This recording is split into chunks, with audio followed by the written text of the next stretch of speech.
You're listening to the Two Tongues Podcast. And now your hosts, Kyle and Chris. Welcome back, one and all, to another episode of the Two Tongues Podcast. Today we're going to do something a little bit different. I'm hoping this will just be kind of a shorter episode, but I just kind of wanted to talk about something that's been on my mind a bit. Came up in a conversation with Kyle and a couple times before. It has to do with the existence of spirits, angels, demons, supernatural, invisible beings, fairies, whatever you want to call them. We've called them all kinds of different things throughout the course of human history. And as a rational, Western, modern man, I've been critical to the idea. It's not been obvious to me that those things are more than mere mythology. It's not been obvious to me that what a spirit is, what an angel is, might mean something different than the meaning that we generally attribute to them in the modern world as like necessary. Well, I mean, we think about the moral of fables. We think about the parables that Jesus spoke. We think about myths in a lot of the same ways, that we're learning something from them, that we're telling the stories for a reason, so that we're passing on some information. And the existence of spirits is one of these themes. It's one of these things that we're trying to remember, that we're teaching our kids even. And what the reality might be of real supernatural beings, I don't know. But it's something that I've resisted. It's something I've considered to be woo, something beyond the pale of, metaphysical ideas that I take seriously, like the idea, like the existence of God, let's say, something I would take seriously. They've kind of fallen outside of that, and I don't know if it's fair for me to have done that.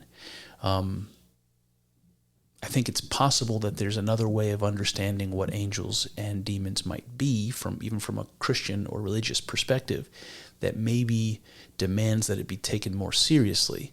And I think there are a lot of conservative religious people that will probably not like the direction that I'm going to take this, but I think the fact is, there are things that we talk about in spiritual language or religious language that have reality, real existence in the world, even in the material world, in the physical world, not just in some la-la land of spirit realm that we talk about and never really point to or can't really point to.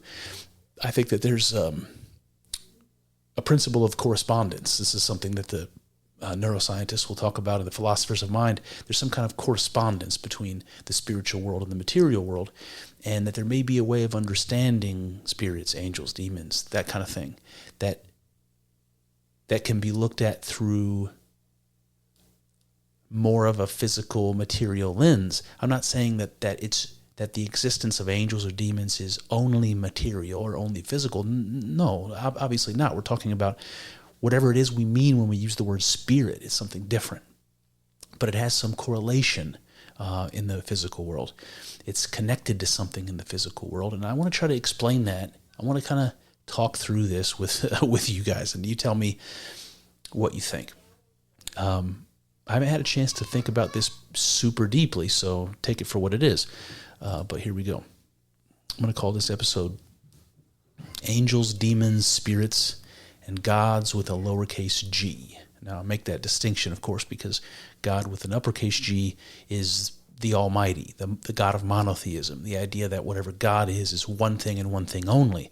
That's an idea that I sort of, I empathize with, I believe. And we're going to kind of have to go a different direction here, but while we're talking about angels, demons, and spirits, we also kind of have to throw in this category, gods with a lowercase g. So think about the gods of the ancient Greeks, the gods of the ancient Egyptians. Think about those. All right, so here we go. Recently, I've had occasion to reconsider the theological ideas of incorporeal spirits or beings. As I've said before, my brand of radical monotheism has always seemed to rule out any spiritual reality apart from God. God is spirit. Spirit is God. Period. The end. There's no room for any other or lesser divinities. God is God. There is no other gods. But when we look at the religious beliefs from prehistory to antiquity, from the classical period all the way up to our modern one, very few religious people seem to see it this way. I often speak of tribal societies and prehistoric societies whose animistic worldview presumes the cosmos to be populated by spirits. The world is full of spirits. Spirits embodied in human beings, plants, animals, but also in nature in a more abstract way, like the spirit of the mountain, the spirit of the sea, the sky, and the stars. And we can easily see the evolution of this belief system as it progresses to the classical period. When we look at the classical religions and the classical pantheons like the Sumerians, the Egyptians, the Greeks. In these systems, the idea of spirit has taken more definite form. Okay, rather than imagining the spirits of nature as formless somehow, we see them human-like, anthropomorphic, with distinct personalities and histories. We can see preserved in them the spirit of the sea. The Greeks called that spirit Poseidon. The spirit of the sky, Zeus. And we still have personal spirits too. The Greeks called them daemons. It's like the spirit of the self or the ego, the spirit that you call you, whatever the spirit is that's in you that you identify with, whatever that is. They called that daemon, a daemon. Of course, that word is related to demon, so that's a little weird, but also spirits of nature like Pan and Artemis. So just like the spirit of the mountains, the Greeks have gods like that. But in the classical pantheons, we begin to see other types of spirits. Spirits that embody not physical objects, but psychological ones. The Greek god Mars, for instance, was the god of warfare. He represented a spirit, all right. But this was the spirit of war, protective and vengeful, rather than any particular war. And Eros, similarly, was the goddess of sexual love. She could be called the spirit of lust, or the spirit that drives towards procreation. Another key example would be Hestia. As goddess of the hearth, she represents the spirit of community, or the spirit under which people become united, as we do when we gather together around a campfire or fireplace. If this seems obscure, think about the feeling of patriotism, or the feeling of having pride in your family or ethnic or group identity, or of losing yourself in a communal experience like at a sporting event or a concert or a church service. These feelings like when the crowd goes wild and everyone stands up and screams at the same time. It's like you're doing something together and you lose some grasp on your individual being and you become expanded into this communal being. This is like the spirit of Hestia. So these psychological spirits are not like the spirits of nature out there. They're within somehow. They seem like a force which possesses us temporarily, then removes their influence. This is how we feel, after all, when filled with rage or with lust, isn't it? We could describe it as a spirit seizing us in a moment of passion and overriding our conscious control. We become personally powerless at the whim of the spirit. And Jordan Peterson describes these kind of psychological spirits as transpersonal. They're personal in that they arise within us individually and can only be controlled by effort of our will. But they're also transpersonal in that everyone is susceptible to them equally. They are a constant reality to each and every one of us and influences us in identical ways. Now, as a human being, I can't dismiss the reality here described. I have been possessed by these spirits myself, even if I might not have always described it this way. Now, moving from the classical pantheons into contemporary monotheism, we carry forward the animistic worldview in a kind of a clandestine way. Rather than considering a cosmos populated by spirits, we instead conceive of angels and demons. Now, what's the difference, do you think, between this primitive idea of spirits, the classical idea of a pantheon of gods, and the Christian one of angels and demons? It's a damn good question, it turns out.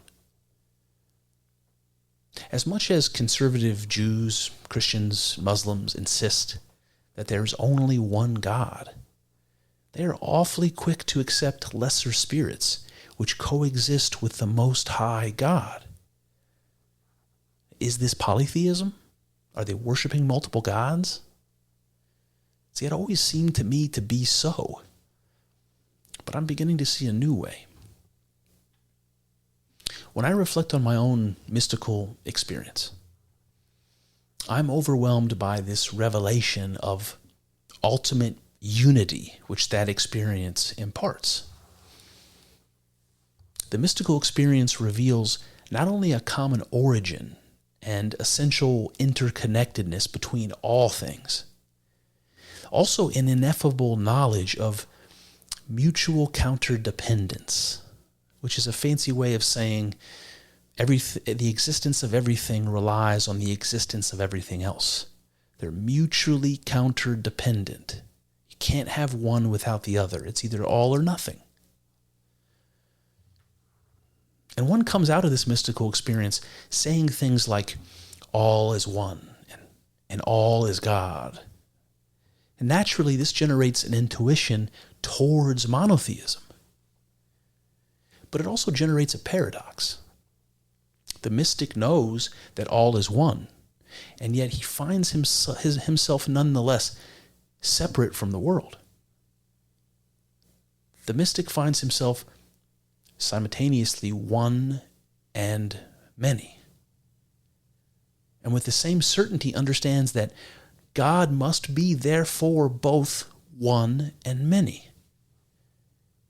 Now, in trying to work through the mystical paradox, I find myself appealing to the Christian Trinity, the idea that God is both one and many. In this model, I understand a kind of internal separation or dissociation has taken place, which allows God to be many, Father, Son, Holy Spirit, and yet retain its unity as one God. In the same way, I see God's creation, myself included, as one and many. It is true that God is the divine unity, and that this unity exists as me. I am one of an infinity of incarnations, each of which is identically God. I can't help but smile that this worldview so closely mirrors the animistic one. The cosmos of spirits, it seems, comes full circle. So here's the thing I'm coming to realize. If I can understand myself to be one with God and yet exist as an individual, why am I so close-minded to the idea of lesser divinities, of angels and demons? Should material beings be the only incarnations of God? Am I so certain that the unity of God might not also extend to realms beyond the physical? If God can be the cosmos and all the things in it, why can't it also be angels and demons? As radical in my monotheism as I claim to be, I have no ready arguments against this possibility. And so I was trying to come up with a model of reality that would capture all of this. One that would allow me to see gods or angels as dissociated incarnations of God in the same way I understand myself, but also as forces capable of acting upon me. Right? This is what demons are supposed to do, or angels even, to have some influence, to act upon me. It was at this point in my thinking that I was reminded of that idea of the transpersonal. Okay, so consider this. Rather than the gods or demons permeating the world and influencing people from the outside in, might they already be on the inside? I mean, if all is one, then everything is on the inside, so to speak. What if we're carrying angels and demons around with us, metaphorically, maybe even literally? What if they are actually inseparable from us? This would explain how they are transpersonal, now wouldn't it? It would explain the religious idea of spiritual warfare from which we cannot escape. It even puts a new spin on original sin. Perhaps the words of the serpent were whispered to Eve from within. Now, this does not diminish the reality of the Eden story, at least not to me. It concretizes it. Now, we can consider the voices within our heads differently. The voice of conscience, the voice of temptation. These voices are very much real. They are motivational forces with which we must contend. But this begs the question, what is it we're calling a motivational force? What is it we're calling ourselves? All of these are spirits. The thing I call I, my consciousness, my ego, this is a spirit. The motivational forces that act within me, they too are spirits. And they're all seemingly rolled up into one composite being. I can't help but think about a scene from The Exorcism of Emily Rose. If you haven't seen that movie, I recommend it if you like horror movies.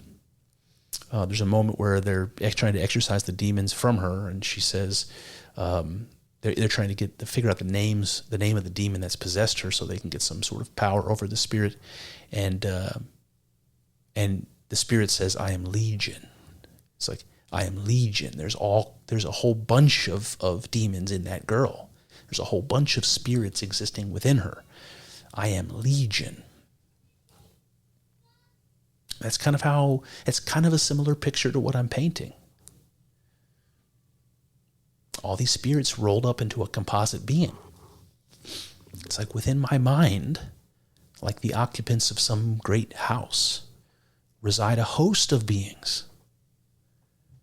Most would have no trouble understanding this as a psychological idea. We can say that our psyche is made up of all sorts of competing drives, as well as an overarching ego, which mediates between them. Within each of us is the spirit of lust, the goddess Eros, the instinct to procreate so that our genes perpetuate into the future. Within each of us, the spirit of conflict, the god of Mars, the instinct to defend body and kin and territory. And within each of us, the spirit which encounters these and reconciles them towards a common purpose, that's the ego. Now, if we return to religious language, we would be saying something like, in creation, God made from himself not merely the physical cosmos, but a multiplicity of spirits. These spirits embody those drives necessary for sustaining existence. The spirit towards survival, towards procreation, towards protection of life and young, the spirit of kinship and identity, the spirit of adaptation and transformation. All of these spirits were necessary, without which beings like you and I could not exist. We have evidence from biology and neuroscience that supports this.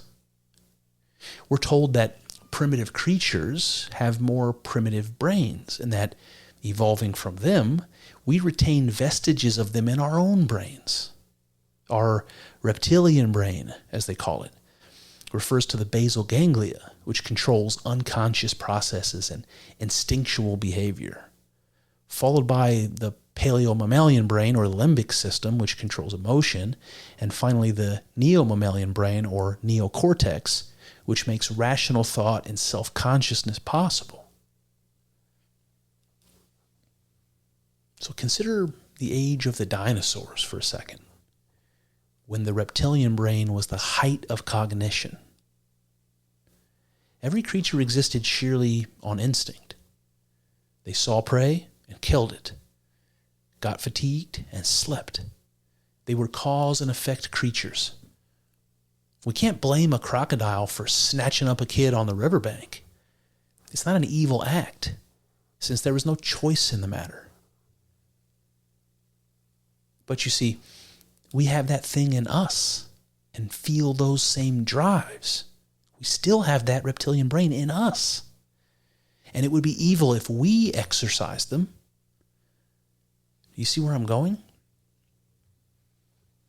Could it be that the spirits which ensure survival are the very same spirits we call angels and demons? When I choose to take for myself at the expense of others, is the spirit of survival that moves the crocodile working in me? How about when I feel threatened and respond with lethal force? In the context of the rest of nature, these spirits are absolutely essential and therefore given free rein.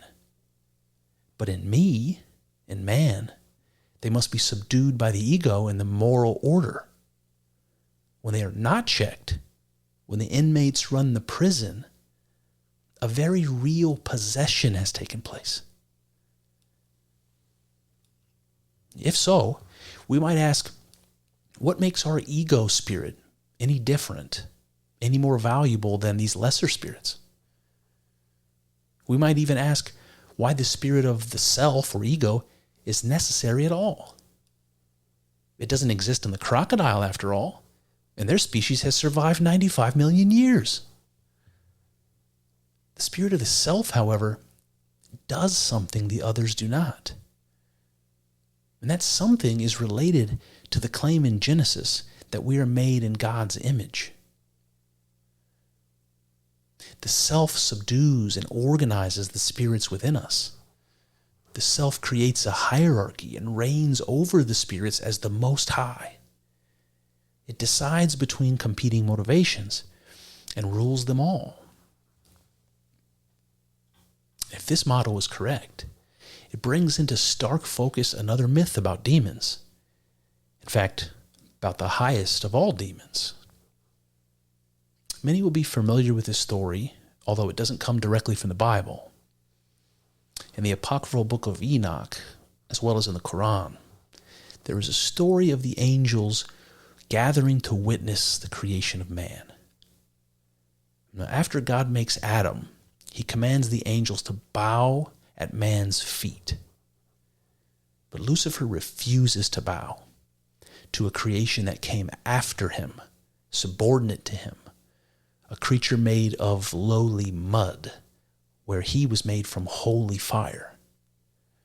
The consequence of his pride and failure to obey is the permanent excommunication of Lucifer from heaven, effectively his conversion from high angel to archdemon. And as much as you might empathize with Lucifer here, agreeing that he was made first in pure spirit, the psychological story makes it clear. It is true that man could not exist without the spirit of self-consciousness and intellect, which Lucifer, the angel of light, represents. But it is also true that man is greater than mere intellect. Man is Lucifer, and then some. What Lucifer is, and more. A spirit, yes, but also matter. And he contains not just one spirit, but many at once.